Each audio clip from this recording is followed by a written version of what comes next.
el verso es claro. A Moisés le salen cuernos. El motivo es estar cerca de Dios. La famosa escultura de Miguel Ángel se encuentra en Roma, en la iglesia de San Pedro. Representa a un Moisés sentado sosteniendo las tablas de la ley después de haber descendido del monte Sinaí por segunda vez. Si miras la escultura de cerca, notarás que Miguel Ángel colocó 2 cuernos en su versión de Moisés, pero estos no son cuernos de un toro, un buey o un becerro. Miguel Ángel le puso cuernos de carnero a Moisés. La decisión de Miguel Ángel vino directamente como resultado de una traducción literal de la Biblia.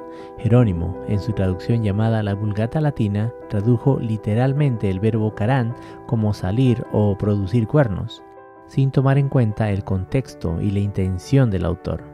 El verbo carán tiene su raíz en el sustantivo queren, y esta palabra, al igual que muchas otras, tiene varios significados.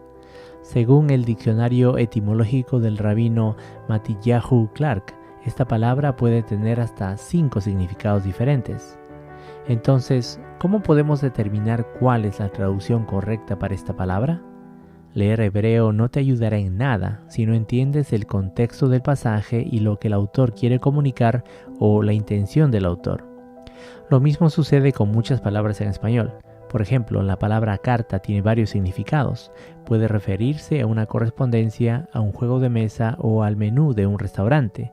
La única manera de saber el significado correcto de la palabra carta es entendiendo el contexto de la oración y la intención del autor. En el caso de la palabra hebrea queren, siempre que se usa para describir a un animal, debe traducirse como cuernos. Por ejemplo, en Génesis 22:13 leemos: «Entonces alzó Abraham sus ojos y miró, y he aquí a sus espaldas un carnero trabado en un zarzal por sus querén». De los diferentes significados de la palabra querén, ¿cuál de ellos sería el más apropiado para este pasaje? La palabra que va de acuerdo con el contexto y la intención del autor es cuernos. Si nos guiamos por el contexto del pasaje, vemos que se está hablando literalmente de los cuernos de un carnero. Ahora veamos el Salmo 69:31. Y dice: «Y agradará a Jehová más que sacrificio de buey o becerro que tiene querén y pezuñas». Aquí, una vez más, el contexto me indica que estamos hablando literalmente de los cuernos de un animal, y querén debe traducirse como cuernos. El texto leería: «Y agradará a Jehová más que sacrificio de buey o becerro que tiene cuernos y pezuñas».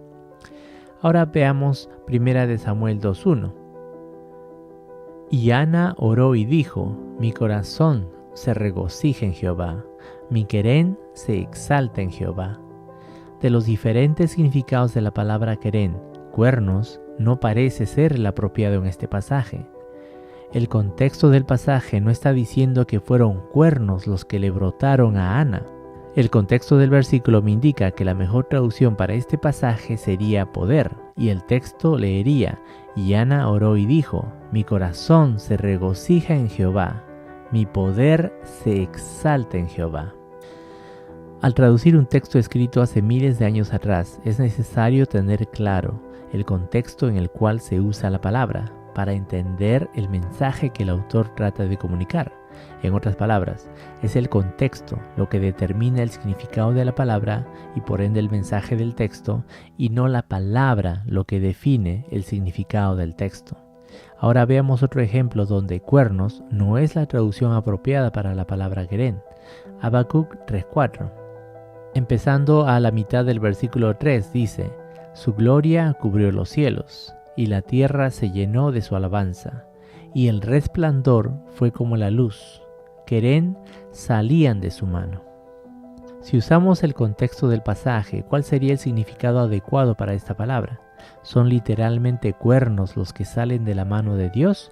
¿O es una proyección de luz en forma de rayos brillantes los que salen de la mano de Dios? Tomando en cuenta el contexto del versículo, la traducción correcta sería: «Y el resplandor fue como la luz, rayos brillantes salían de su mano». Teniendo esto como base, ahora volvamos a Éxodo 34. donde Jerónimo tradujo el verbo carán como brotar o producir cuernos. Si leemos todo el pasaje, vemos que Moisés cubre su rostro cada vez que habla con los hijos de Israel. ¿Qué sentido tiene cubrirse el rostro? ¿Acaso Aarón y el pueblo tenían miedo de que Moisés los embistiera? ¿Acaso ver a Moisés con cuernos era tan terrible que él tenía que cubrirse el rostro? Además, el texto hace referencia a la piel del rostro de Moisés y no simplemente a su rostro. Pero si traducimos esta palabra como resplandecía, entonces el pasaje empieza a tener sentido.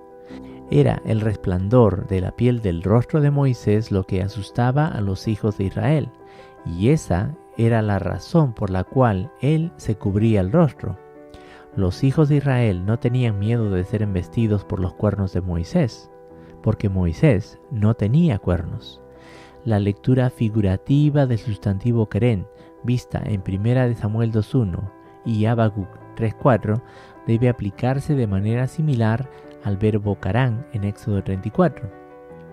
Es decir, debemos leer la piel de su rostro carán como una frase metafórica que significa la piel de su rostro resplandecía. Esto es lo que los traductores modernos hacen cuando toman en cuenta el contexto del pasaje y la intención del autor. También, esta es la manera en que los lectores de la Biblia del primer siglo entendieron este pasaje, como vemos en los escritos de Pablo en 2 de Corintios 3:7, donde leemos: «Y si el misterio de muerte grabado en letras en piedras fue con gloria, tanto que los hijos de Israel no pudieron fijar la vista en el rostro de Moisés a causa de la gloria de su rostro».